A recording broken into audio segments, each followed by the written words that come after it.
Hello friends, ఇక్కడ కనపడుతోంది కదా, ఇది నేతి బీరకాయ చూడొచ్చు.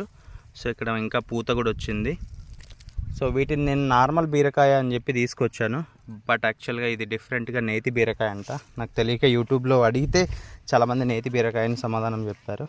సో ఇక్కడ అవి అంత చిన్న సైజు కదా, ఇక్కడ చూడొచ్చు ఎంత పెద్ద సైజు అయిందో. ఇది పొడుగు కూడా అవుతున్నాయి చాలా. సో నేను ఈ కాయనైతే ఇలాగే ఉంచేశాను, ఎందుకంటే గింజల కోసం. నేను ఈ గింజలు కొనుక్కొచ్చిన గింజలు. సో మళ్ళీ గింజల కోసం మనం మనీ పెట్టే బదులు సో ఇటువంటి కాయ ఇది కానీ బలిసింది అంటే ముదిరిపోయి ఆల్మోస్ట్ ఒక 50 to 100 సీడ్స్ ఇచ్చే అవకాశం ఉంది. చాలా చాలా మంచి పద్ధతి సీడ్స్ కలెక్ట్ చేయడం అనేది. మనం ఏదైనా వెరైటీ వెజిటబుల్స్ కానీ ఫ్రూట్స్ కానీ ఏవైనా తింటున్నామంటే సీడ్స్ కలెక్ట్ చేసుకోవడం వెరీ వెరీ ఇంపార్టెంట్. మళ్ళీ కొనాల్సిన అవసరం ఉండదు. సో బెండకాయలైనా ఏదైనా